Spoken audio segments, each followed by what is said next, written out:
안녕하세요. 저는 한국원자력연구원 진흥형 컴퓨팅 연구실에서 근무하고 있는 김승근입니다. 제가 발표드릴 내용은 원전 자율운전과 관련된 건데요. 관련 연구가 어떤 방식으로 진행되고 있는지 소개를 드리려고 합니다.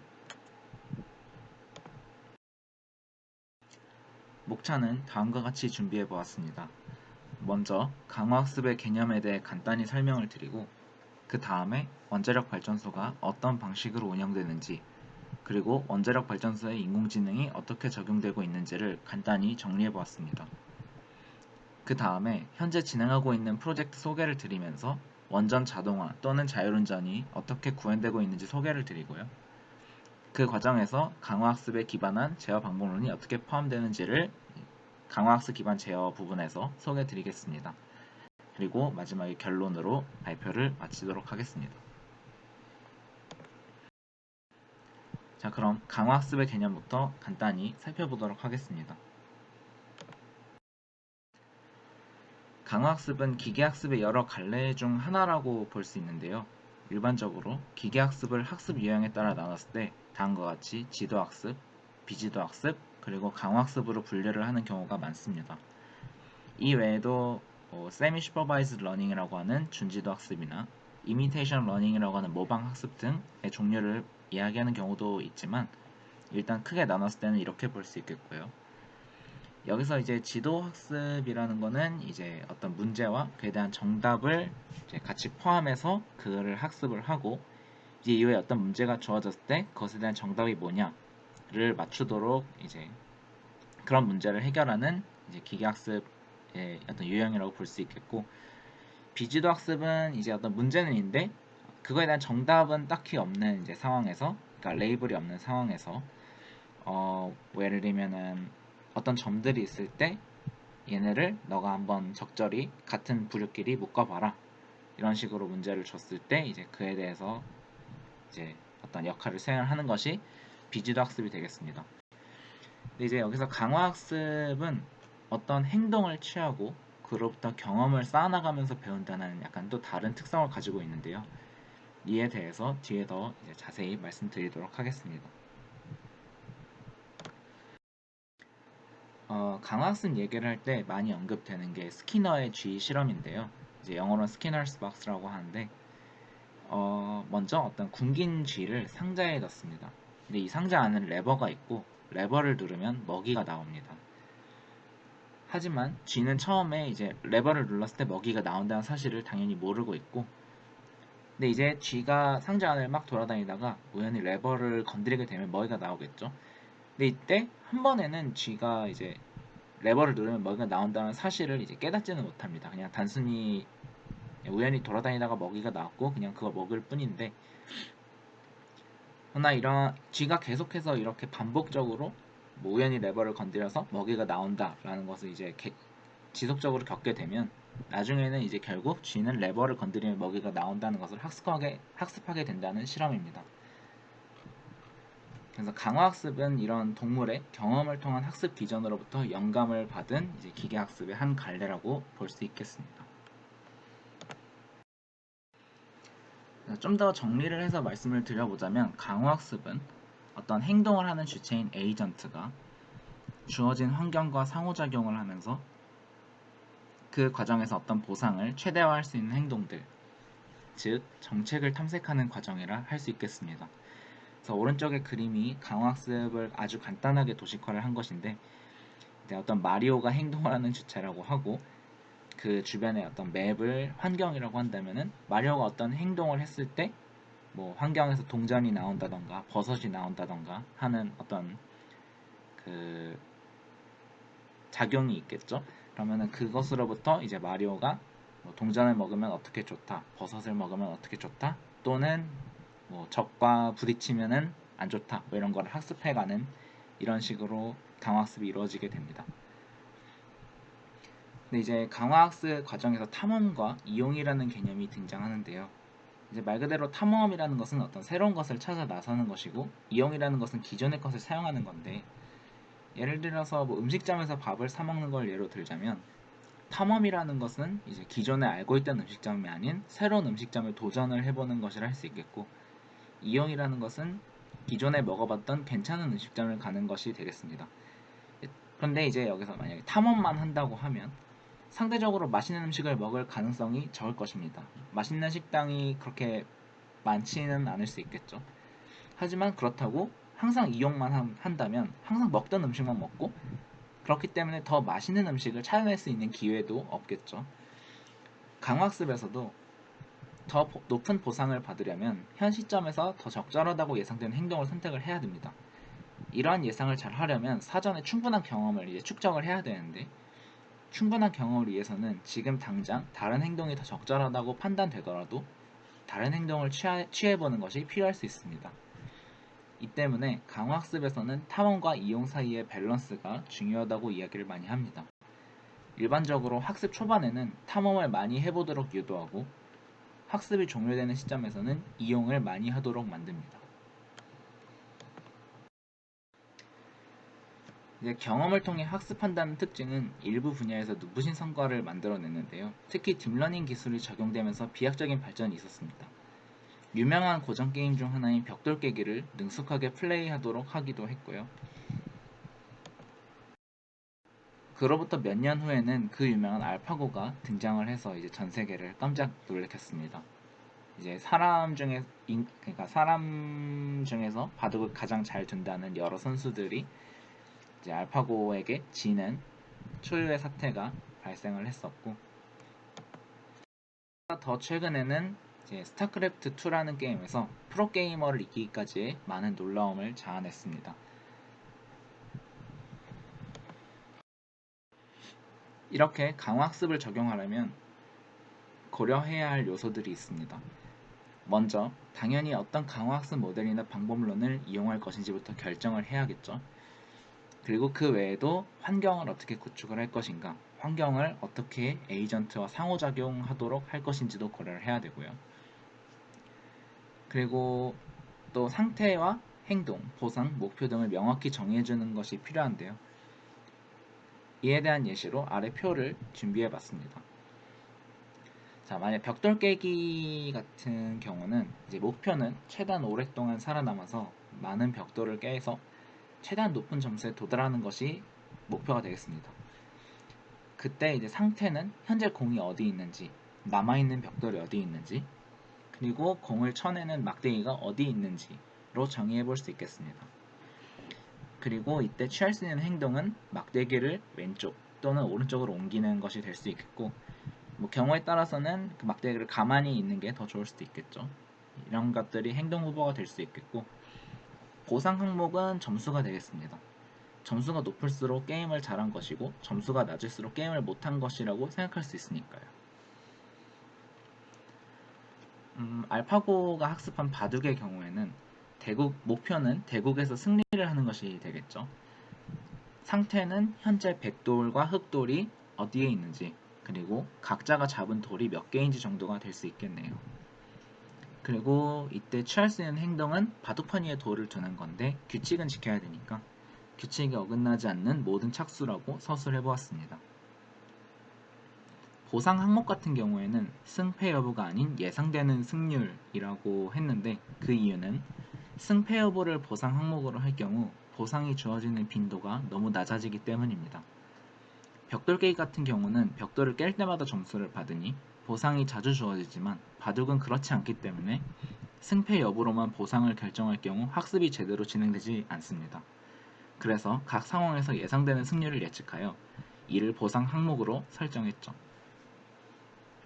강화학습이 활발히 적용되는 분야인 자율운전 자동차의 경우를 확인해보면, 목표는 목표 지점까지 제 시간에 안전하게 도착하는 것이 되고, 상태는 현재 차의 위치, 속력, 방향을 포함하여 주변의 차가 어떻게 움직이고 있는지, 도로가 어떻게 생겼는지, 교통 표지판이 어떤 것이 있는지 등등이 될 수 있겠습니다. 이때 취할 수 있는 행동은 엑셀을 밟아 가속을 하거나, 브레이크를 밟아 감속을 하거나, 핸들을 좌 또는 우로 움직여 차의 방향을 바꾸거나 하는 등의 여러 가지가 있을 수 있습니다. 보상 항목의 경우에는 목적지까지 얼마나 남았는지, 약속 시간까지 얼마나 남았는지, 차를 얼마나 안정적으로 주행했는지, 교통 법규를 어기진 않았는지 등을 고려해 볼 수 있겠습니다. 설명이 길어졌는데요. 그럼 이번에는 원자력 발전소에 대해 간단히 설명을 드리도록 하겠습니다. 먼저 원자력 발전소를 이해하는데 중요한 키워드를 몇 가지 뽑아봤습니다. 첫 번째는 핵분열 반응인데요. 화력발전소에서는 화석 연료를 태우면서 발생한 열로 발전을 하고, 수력발전소에서는 저장해두었던 물을 아래쪽으로 흘려보내면서 발생하는 위치 에너지로 발전을 하죠. 이처럼 원자력 발전소에서는 원자가 쪼개지면서 발생하는 에너지로 발전을 합니다. 핵폭탄과 핵분열 반응을 이용한다는 점에서는 같지만, 핵폭탄은 한 번에 큰 에너지를 모두 발산하여 주변의 모든 것을 파괴하지만, 원자력 발전소에서는 이를 일정하게 조금씩만 발산하도록 하여 전기를 생산한다는 큰 차이가 있습니다. 이렇게 핵분열 반응을 제어하기 위해 큰 시설을 건설해야 하는 것이고요. 그 아래쪽에 오른쪽에 있는 그림은 전 세계적으로 가장 흔한 원자력 발전소의 형태인 가압경수로 PWR이라고 많이 줄여 부르는 그것을 이제 간략하게 도식화한 것입니다. 원자로에서 핵분열 반응이 일어나고 그로부터 발생한 에너지로 냉각수가 가열됩니다. 그림에선 빨간색으로 표현되어 있고, 이렇게 뜨거워진 냉각수는 증기 발생기를 지나면서 반대쪽으로 열을 전달하게 되고, 그쪽에서 그 전달된 열을 받아 물이 끓게 되고, 그게 증기가 돼서 그 증기가 터빈을 돌려 전기를 생산하게 됩니다. 그리고 원자력 발전소의 두 번째 키워드는 이제 큰 규모와 높은 복잡도입니다. 핵분열 반응은 막대한 에너지를 발생시키고 제어하는 과정이 간단하지 않기 때문에 그 자체로도 여러가지 복잡한 시스템을 필요로 합니다. 게다가 가압경수로의 경우 150기압에서 300도에 달하는 환경을 유지해야 하기도 하고, 핵분열 반응의 결과물로 방사성 물질이 발생하기 때문에 시설의 유지와 안정성 보장을 위해 또 여러가지 시스템들이 들어있습니다. 그렇다 보니 원자력 발전소는 매우 큰 규모와 높은 복잡도를 가지게 됩니다. 원자력 공학과가 따로 존재한다는 것 자체가 그 복잡성을 반증하는 것으로 볼 수 있겠네요. 세 번째, 안전필수 시스템과 네 번째, 심층 방어는 서로 연관되어 있습니다. 안전필수 시스템이라는 것은 안전성이 매우 중요한 시스템을 의미합니다. 원자력 발전소에서 사고가 발생하고 제대로 대처하지 못한다면 다방면으로 막대한 손실이 발생하기 때문에 그만큼 안정성의 보장을 위해 많은 노력을 기울입니다. 여기서 심층 방어라는 개념이 등장하는데, 심층 방어는 말 그대로 방어를 여러 단계로 수행한다는 의미입니다. 원자력 발전소의 안정성은 결국 방사성 물질을 외부로 노출되지 않도록 하는 것이 궁극적인 목표이기 때문에 외부 노출을 막기 위해 핵연료 소결체, 핵연료 피복제, 원자로 냉각제 압력 경계, 그리고 경납 건물 용기, 경납 건물 등으로 겹겹이 방어를 수행하도록 합니다. 이렇게나 복잡한 원자력 발전소이지만 사실 정상적으로 운영되는 과정에서는 거의 대부분이 자동화되어 있습니다. 운전원은 상시 감시 업무를 수행하고 있으며 인적 개입이 필요한 경우에는 절차서라는 것이 준비되어 있어 이를 그대로 따르도록 되어 있습니다. 절차서는 어떤 상황에서 어떤 순서로 어떤 행동을 해야 하는지가 명확히 서술되어 있는데요. 여러 상황에 대처하기 위해 매우 다양한 절차서들이 구비되어 있습니다. 아래 그림은 원자력 발전소가 사고로 인하여 긴급 정지가 되었을 경우에 수행하는 절차를 나타내고 있는데요. 그 중에서도 어떤 사고가 발생했는지를 진단하는 사고 진단 절차에 대해서 간략하게 나타내고 있습니다. 운전원들은 발전소의 여러 상태를 확인하고 오른쪽과 같은 플로우 차트를 이용하여 어떤 사고가 발생했는지를 판단합니다. 그 후에는 사고 유형에 해당하는 절차로 넘어가 사고 대처를 위한 절차를 수행하게 됩니다. 원자력 발전소에서는 이상 유무와 경중에 따라 4가지 운영 전략을 가지고 있습니다. 아무 문제가 없는 경우에는 정상 상태라고 하여 General Operation Procedure라고 하는 절차서를 이용합니다. 정상 상태에는 원자로를 기동하거나 정지하는 과정도 포함됩니다. 만약 어떤 문제가 발생했는데 원자로를 긴급히 정지해야 할 만큼 심각하지 않다면 그때는 비정상 상태라고 하고 Abnormal Operation Procedure라고 하는 절차서를 이용합니다. 비정상 상태에서는 발생한 문제를 원자로를 정지하지 않고 해결하는 것이 목표입니다. 문제가 심각하여 원자로를 긴급히 정지해야 한다면 이는 비상 상태라고 하며 Emergency Operation Procedure라는 절차서를 이용합니다. 비상 상태에서는 원자로가 손상되지 않는 범위에서 발생한 문제를 해결하는 것이 목표입니다. 마지막으로 문제가 너무나 심각해서 원자로를 지키기가 어려운 상황에서는 중대 사고가 발생했다고 합니다. 중대 사고 상황에서는 변수가 너무 많기 때문에 구체적인 절차를 포함한 절차서 대신 Severe Accident Management Guideline, 즉 SAMG라는 지침서를 이용합니다. 중대 사고 상황에서는 방사성 물질의 누출을 막는 것을 최우선 목표로 설정을 하게 됩니다. 한편 원자력 발전소는 평상시에도 해결력 교체나 점검 등을 위해 주기적으로 정지와 기동을 반복하는데요. 이 과정에도 다양한 운영 전략이 포함되어 있습니다. 간단히 말씀드리자면 기동 시에는 냉각수의 압력과 온도를 높이고 정지 시에는 냉각수의 압력과 온도를 낮추는 것이 핵심인데요. 그 폭이 너무 크다 보니 여러 단계를 거쳐야 한다고 보시면 되겠습니다. 원자력 발전소가 100% 출력으로 운영되는 중에는 앞에서 말씀드린 대로 거의 대부분이 자동화되어 있지만 기동하거나 정지를 하는 과정에서는 운전원이 직접 업무를 수행해야 합니다. 사실 100% 출력으로 운영되는 중에는 운전원이 크게 수행할 업무가 없습니다. 특별한 지시사항이 없는 이상 감시 업무가 주를 이루고 있습니다.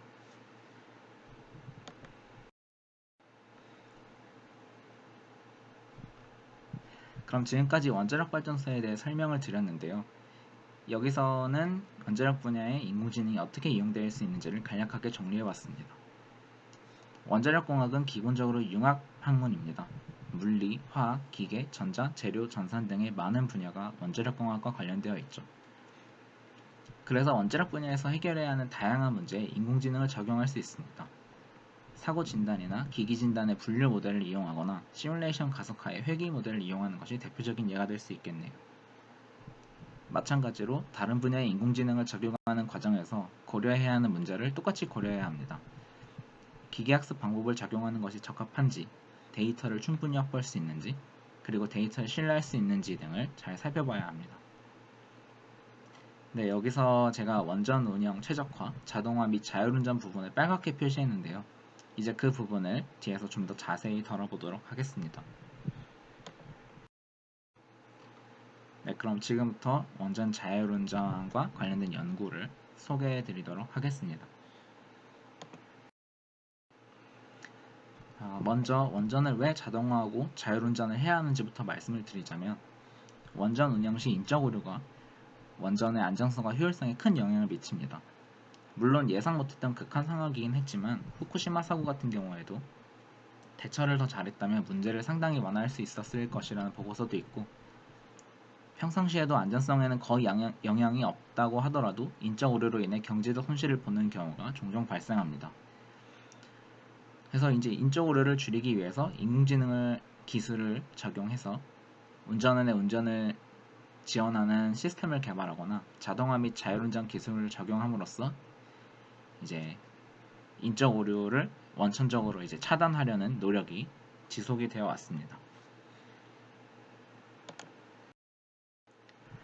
그래서 이러한 노력의 일환으로 원자력연구원은 인공지능을 이용한 발전소 기동 정지 운전 자동화 기반 기술 개발이라는 프로젝트에 참여했는데요. 앞에서 말씀드렸듯이 기동 및 정지 운전은 대부분의 업무를 운전원이 직접 수행해야 하고 작업 난이도가 높은 편이라 인적 오류가 종종 발생합니다. 본 프로젝트는 해당 과정을 위한 자동화 또는 자율운전 기술을 개발함으로써 인적 오류를 방지하고 운전성을 개선하고자 하는 목표를 가지고 있습니다. 아래 그림은 앞에서도 나왔던 그림인데요. 여기서 파란색으로 표시한 부분이 프로젝트가 고려하는 부분이 되겠습니다.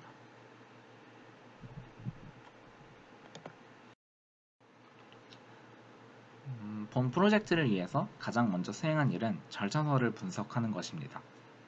절차서에는 다양한 종류의 절차가 포함되어 있습니다.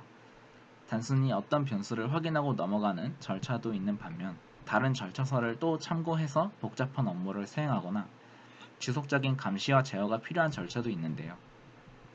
따라서 어떤 절차에 해당하는 부분을 자동화 또는 자율운전으로 구현할 수 있는지를 먼저 파악해야 합니다.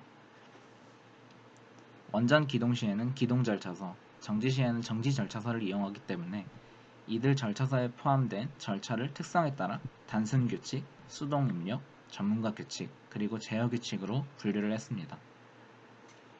단순 규칙은 자동으로 변수를 확인할 수 있거나 자동 제어가 가능한 절차입니다. 예를 들면 가압기 압력이 25kg/제곱센티미터 이상인지 확인한다 라는 절차처럼 사람이 굳이 확인하지 않아도 자동으로 체크하고 넘어갈 수 있는 단순한 절차가 단순 규칙에 포함됩니다. 수동 입력은 수동으로 변수를 확인하거나 수동으로 제어를 수행해야 하는 절차입니다. 원자력 발전소에는 현장에서만 제어가 가능한 여러 기기들이 존재하는데요. 이러한 기기를 조작하는 절차는 자동화 또는 자율운전으로 완전히 구현할 수 없기 때문에 따로 분류해줘야 합니다. 전문가 규칙은 다른 절차서를 참고해야 하거나 다른 팀의 도움을 받아야 하는 절차입니다. 원자력 발전소의 어떤 기기들은 조작을 위해 복잡한 절차를 거쳐야 하는 경우가 있고 그를 위한 절차서가 따로 마련되어 있습니다. 또는 시료 분석 등을 위해 다른 팀의 도움을 받아야 하는 경우도 있습니다. 이러한 절차들은 수동 입력 절차와 마찬가지로 자동화 또는 자율운전으로 완전히 구현할 수 없어 따로 분류해줘야 합니다. 마지막으로 제어 규칙은 지속적인 감시와 제어가 필요한 절차입니다. 여러 개의 기기를 적절히 조작하여 온도나 압력 등을 적정 범위로 유지하는 등의 작업이 이러한 절차가 되겠는데요. 이러한 절차들은 특정한 제어 방법론을 적용함으로써 자동화 및 자율운전을 구현할 수가 있습니다. 이렇게 절차서 분석을 마치고 나면 각 절차를 논리화하는 과정이 필요합니다. 기존의 절차서는 운전원이 사용하도록 만들어졌기 때문에 자연어로 되어 있습니다. 그렇기 때문에 자동화 또는 자율운전 구현을 위해서는 각 절차에 대하여 수행 조건, 수행 항목, 완료 조건 등을 분석하여 논리식의 형태로 표현해야 합니다.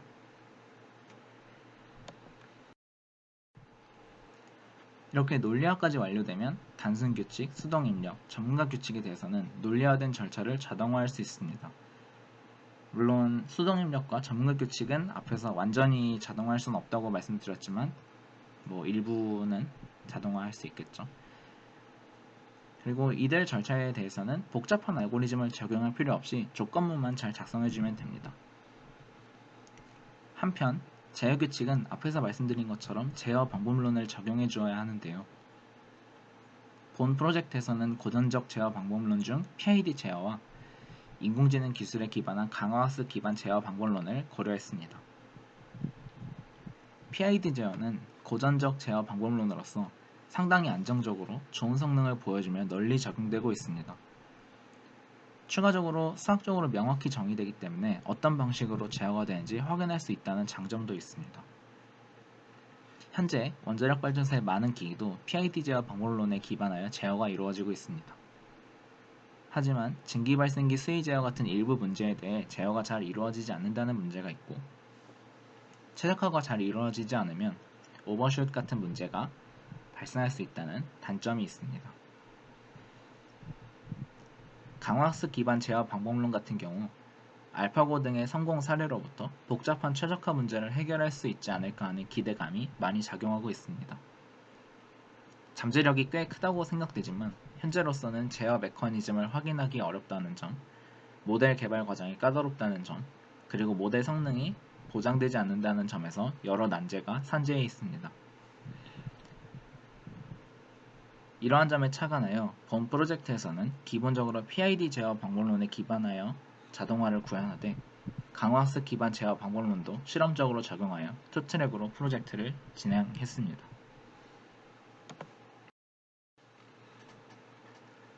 앞에서 말씀드린 단점 외에도 사실 원전에 강화학습을 적용하기 어려운 점도 여러 가지 있습니다. 먼저 원전은 수많은 기기와 시스템을 포함하고 있기 때문에 상태와 행동을 정의하기가 만만치 않습니다. 아래 그림은 우리나라에서 개발한 APR-1400 원자력 발전소를 나타낸 그림인데요. 잘 보이지는 않지만 매우 복잡한 구성을 가지고 있음을 확인할 수 있습니다. 자율운전을 적용하는 업무에 따라 이들을 단순화할 수 있지만 그렇게 되면 상대적으로 단순한 업무에만 자율운전을 적용하는 꼴이 되기 때문에 의미가 많이 퇴색될 수 있습니다. 그리고 데이터가 부족하다는 것과 데이터를 얻기 위해 시뮬레이션을 수행하는 것도 오래 걸려 녹록지 않다는 것도 어려운 점으로 작용합니다. 원자력 발전소에 대한 데이터는 보안이 철저하여 공개된 데이터가 많지 않습니다.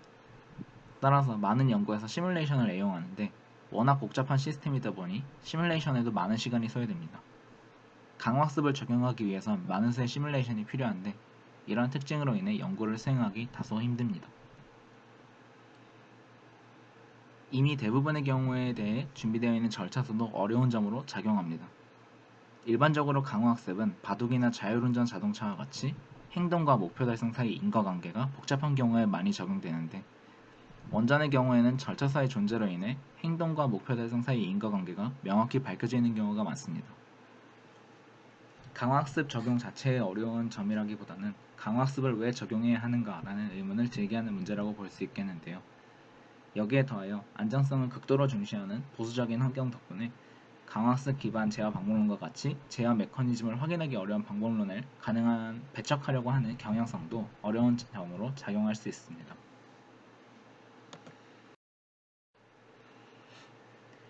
이렇게 어려운 점이 많이 있어서 일단은 단순한 업무에 대해서만 강화학습을 적용해 보았는데요. 해당 연구에 대해서 소개를 드리겠습니다. 강화학습을 적용하기 위해서는 먼저 설계를 해야 합니다. 직무 분석을 수행하여 목표, 상태, 행동 후보, 보상 항목 등을 명확히 정해야 하죠. 아래 예시는 기동운전 중에 가압기의 기포가 형성될 때까지 냉각수 온도를 올리면서 냉각수 계통 압력을 PT 곡선 내로 유지한다 라는 절차에 대한 것인데요. 해당 목표를 달성하기 위해서는 전열기와 냉각수 펌프를 기동하여 냉각수의 온도를 올림과 동시에 누출수와 충전수의 유량을 조절하여 압력을 일정 범위 내로 유지해야 합니다. 실제로는 좀 더 복잡하지만 단순화하자면 전열기와 펌프는 단순히 기동만 하면 되는 직무이고 유출수와 충전수의 유량을 조절하는 것은 지속적으로 조절이 필요한 직무입니다. 따라서 밸브를 조절하는 부분에 강화학습을 적용하는 것이 적절할 것이라는 결론을 도출할 수 있습니다. 또한 밸브는 10%만 열 수도 있고 15%만 열 수도 있고 100% 열 수도 있기 때문에 연속 제어의 범주에 속한다는 것도 알 수 있습니다. 이때 상태는 냉각수 온도와 압력과 더불어 각각의 밸브의 궤도로 나타낼 수 있고 행동 후보로는 각각의 밸브의 궤도를 증가시키거나 감소시키는 것이 될 수 있겠습니다.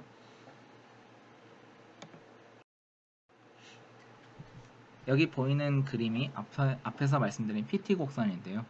PT 곡선은 냉각수의 온도와 압력을 초록색 범위 내로 유지한다는 것을 나타냅니다. 그림에서 파란색으로 표시한 부분이 앞의 문제에 해당하는 부분으로서 압력을 약 20에서 30kg/제곱센티미터로 유지를 해야 하는 구간입니다. 이를 참고하여 보상함수를 설계할 수 있는데요. 직관적으로 생각해서 20에서 30 사이로 유지를 해야 하니 가장 위아래로 여유 구간이 넓은 25에서 최고 보상을 부여하고 그로부터 멀어질수록 보상의 정도를 줄여나가다가 20이나 30 바깥으로 넘어가는 경우에는 목적 달성 실패로 간주하여 해당 시뮬레이션을 종료하도록 설정할 수 있겠습니다.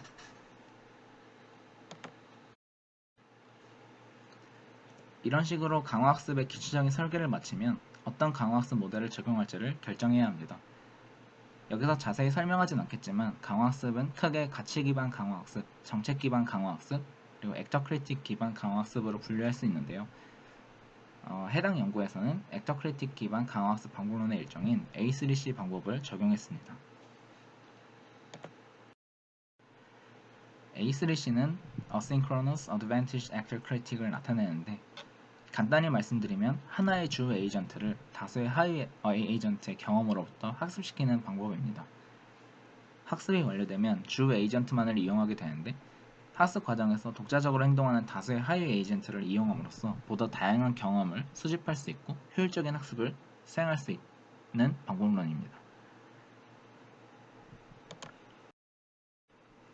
각각의 에이전트는 입력으로 냉각수의 온도, 압력, 그리고 각 밸브의 궤도 등을 받고 그로부터 각 밸브에 대한 행동을 조합한 9가지 행동 후보에 대한 확률값을 출력으로 도출합니다. 가장 높은 확률값을 갖는 행동 후보를 선택하게 되는데 이때 강화학습 소개 부분에서 말씀드렸던 탐험을 유도하기 위해 초기에는 일정 확률로 임의 행동을 취하도록 하고 중단에는 가장 높은 확률값을 갖는 행동을 취하도록 하는 방식으로 학습을 진행했습니다. 강화학습의 진행을 위해서는 에이전트가 상호작용할 수 있는 환경을 준비해 주어야 합니다. 해당 연구에서는 Compact Nuclear Simulator라는 CNS 시뮬레이터를 이용했는데요. CNS는 다른 대부분의 시뮬레이터와는 달리 실시간으로 운전원 조작을 모사할 수 있다는 점에서 강화학습에 적합합니다. 하지만 애초에 개발된 목적이 강화학습용으로 개발된 것은 아니기 때문에 에이전트와의 연동이 까다롭고 시뮬레이션에 시간이 오래 걸리며 한 번에 하나의 시뮬레이션만 가능하다는 단점이 있습니다. 그래서 이러한 문제를 해결하기 위해 연구 과정에서 시뮬레이터를 개조하고 다수의 가상 환경을 생성하여 시뮬레이션을 한 번에 여러 개를 수행할 수 있도록 하였습니다. 모델을 훈련시키는 과정에서는 20개의 시뮬레이션 환경과 하위 에이전트를 이용했습니다. 누적 보상이 높다는 것은 더 오랫동안 압력을 25에 가깝게 유지했다는 의미이므로 누적 보상이 높을수록 성공적인 모델이라고 볼 수 있고, 수행된 행동의 평균 확률값이 높다는 것은 더 자신감 있게 행동을 선택했다는 의미이므로 보다 바람직하다고 할 수 있습니다. 이러한 방향으로 학습이 진행되도록 한 결과 지속적으로 약 1000점 이상의 누적 보상을 기록할 수 있고 수행된 행동의 평균 확률값이 높은 모델을 도출할 수 있었습니다.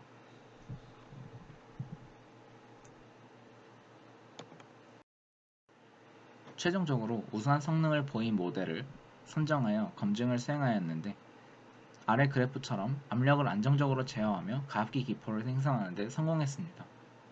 기포가 생성되면 가압기 수위가 100%에서 떨어지게 되는데, 아래 가압기 수위 그래프가 특정 시점에서 낮아지기 시작한 것을 확인할 수 있습니다. 오른쪽에 보이는 압력 그래프도 다소 흔들리기는 하지만 그래도 전반적으로 25 주변에서 유지하고 있는 것을 확인할 수 있습니다. 그러면 결론을 내리고 발표를 마무리하도록 하겠습니다. 현재 원자력 분야에서는 원전 자동화 및 자율운전에 강화학습을 적용하는 연구가 일부 진행되고 있습니다. 앞서 소개해드린 것처럼 시뮬레이션 상이기는 하지만 가압기 기포 생성과 같은 절차에는 성공적으로 적용되었고, 현재 연구원에서는 이외에 다른 제어 규칙 절차에도 강화학습을 적용하려고 시도하고 있습니다. 다만 이러한 연구는 아직 실험적인 성격으로 feasibility study의 성격이 강합니다. 두세 개의 기기만을 이용하는 비교적 단순한 절차에만 적용이 이루어지고 있고, 사실 이러한 제어 절차는 고전적인 PID 제어 방법론으로도 성공적으로 수행할 수 있습니다. 그럼에도 불구하고 단순한 문제부터 시작해서 이후에는 보다 복잡한 문제에도 적용할 수 있지 않을까 기대해 봅니다. 아직은 많이 어렵겠지만 개인적으로는 보다 다양한 변수가 존재하고 복잡한 중대사고 상황에 강화학습을 적용해보는 것을 생각하고 있습니다. 강화학습 적용 외에도 원자력 분야는 인공지능 기술에 큰 관심을 보이고 있습니다. 제가 몸담고 있는 부서도 그렇게 해서 생겨난 부서라고 볼 수도 있겠고요. 하지만 원자력 분야의 인공지능 기술을 적용하는 것은 아직 초보적인 단계에 머물러 있습니다. 아직 충분히 시간이 흐르지 않은 점도 있겠지만 궁극적으로 원자력 분야의 인공지능 기술을 실제적으로 적용하기 위해서는 궁극적으로 인허가 문제를 고려해야 한다는 점이 꽤 크게 작용하는 것 같습니다.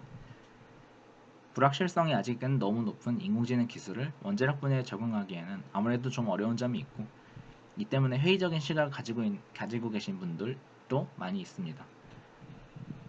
그렇기 때문에 인공지능 기술 자체의 성능을 끌어올리는 한편 인공지능 기술의 불확실도를 획기적으로 감소시킬 수 있는 방안을 물색하는 것이 필요합니다.